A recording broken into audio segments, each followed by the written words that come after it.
Hey everybody, this is TJR.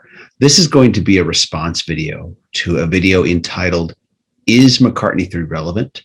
By a YouTuber named Matt Williamson. He has a YouTube channel called Pop Goes the 60s. It's an excellent channel. I highly recommend it.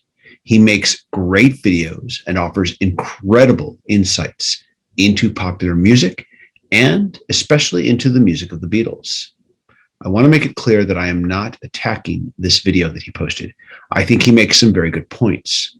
What I'm offering today is a response and another viewpoint to consider. So first of all, if you haven't seen this video, you might want to check it out first before finishing this one. Now, in his video, Is McCartney 3 Relevant? Matt Williamson never directly states whether or not he likes McCartney 3, but I'm guessing that he doesn't. And it feels like he also doesn't like Egypt Station either. Now, one thing he does clearly state is that he feels that McCartney 3 was nothing more than a marketing campaign. And in that video, he stated, its relevance isn't in its music, it's in its marketing.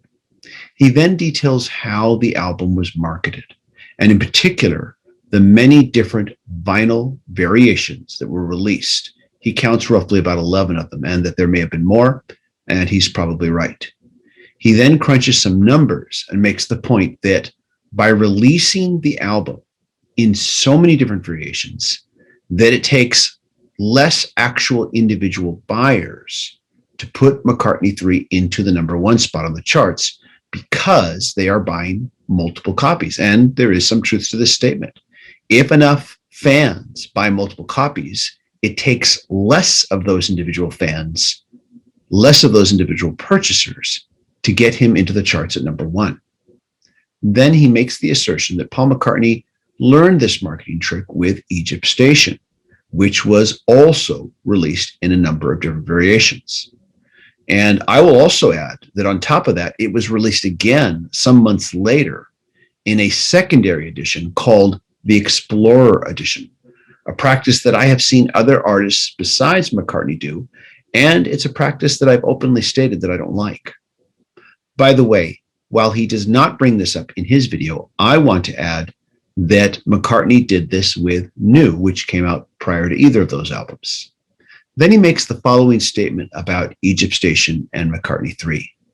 And he says, has there ever been 2 #1 albums that have been less about the music than these 2?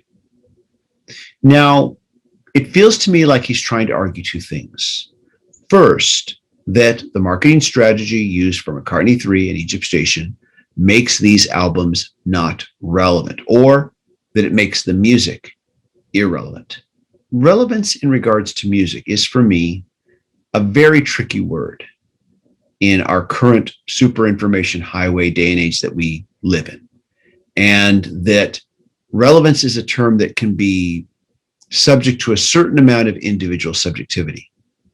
The world of media that existed during my youth is very different from the world of media that exists today.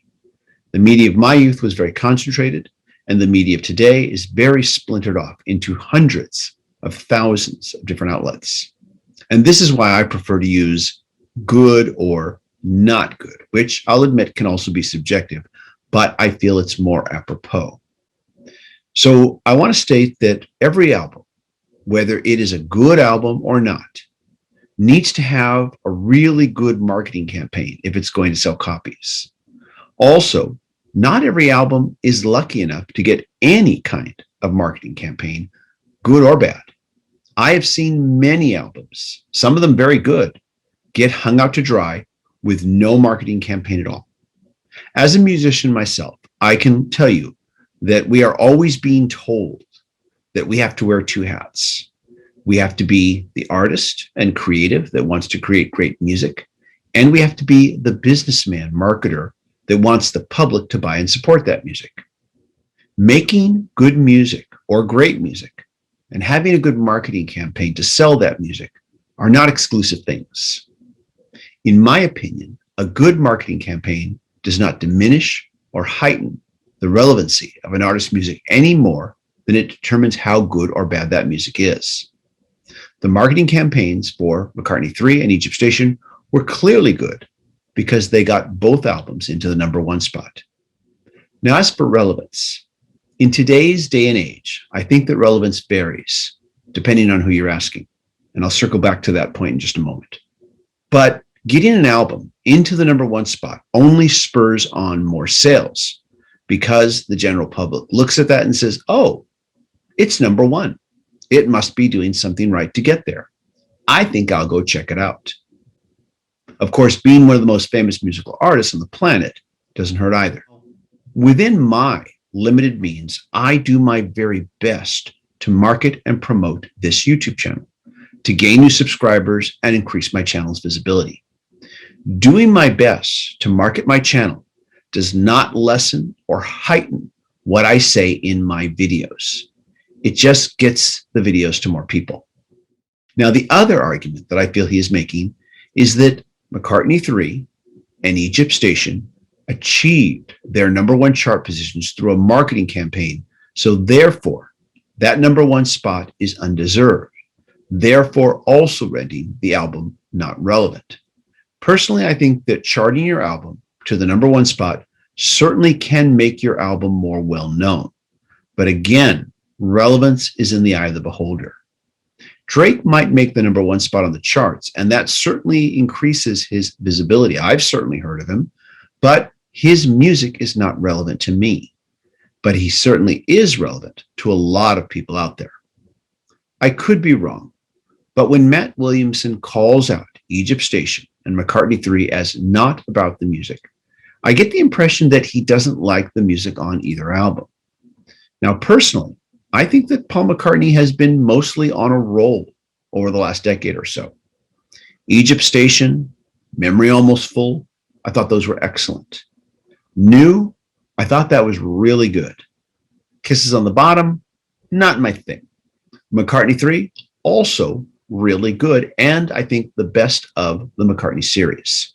I even like that orchestral album he did not too long ago. Now, as for all these multiple variations and his assertion that he's taking advantage of the fans, which he does say, and relying on the fans to buy multiple copies in order to get the album to #1, there might be some truth to that. Some fans might have bought more than one copy of the album.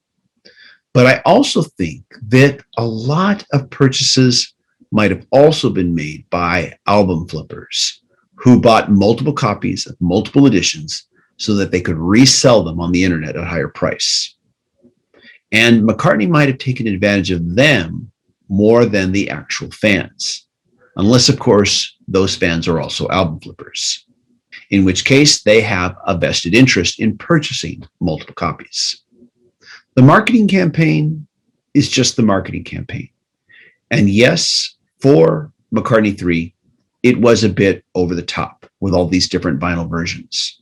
But we are all adults, and we can decide to just buy one copy or to buy multiple.